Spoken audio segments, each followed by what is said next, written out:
নমস্কাৰ, মই দীপৰাজে মোৰ এটা নতুন ভিডিঅ'লৈ আপোনালোক সকলোকে স্বাগতম জনাইছোঁ। আজি ৰেচিপি ভিডিঅ' এটা লৈ আনিলোঁ, চিকেন বনাম দৈ দি। তাকে ভিডিঅ'টো শেষলৈকে চাওক কেনেকুৱা হয়।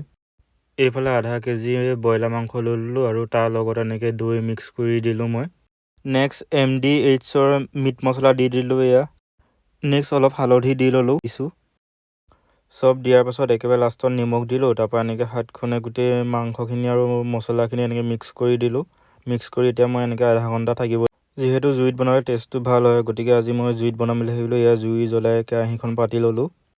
অলপ টাইম কেৰাহীখন গৰম হ'ব দিলোঁ। তাৰপাছত এনেকৈ মিঠাতেল দি দিলোঁ। মিঠাতেল ঘৰৰ মিঠাতেল, পূৰা খাটি মিঠাতেল অলপ দিলেই হৈ যায়। এই অলপ মিঠাতেল দি ল'লোঁ এনেকৈ। তেলখিনি গৰম হোৱাৰ পাছত এয়া মই লং, ইলাচি আৰু পাঁচফোৰণ আছিলে সেয়া তেলত দি দিলোঁ।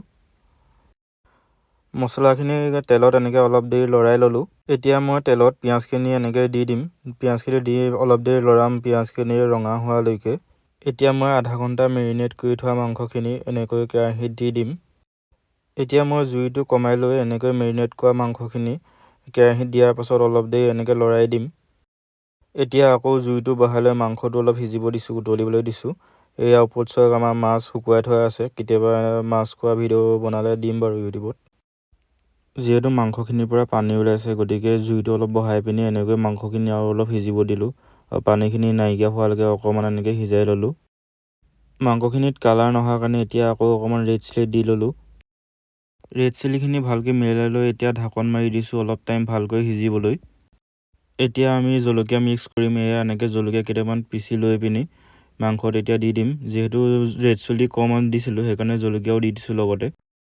এতিয়া এনেকৈ বিলাহী 3টামান মিক্সাৰত দি পিনি পিচি মাংসত এনেকৈ দি দিছোঁ। এতিয়া বিলাহীখিনি এনেকৈ মাংসৰ লগত মিক্স কৰি দিলোঁ। এনেকৈ এতিয়া মই আৰু 15 মিনিটমান থাকিব দিম।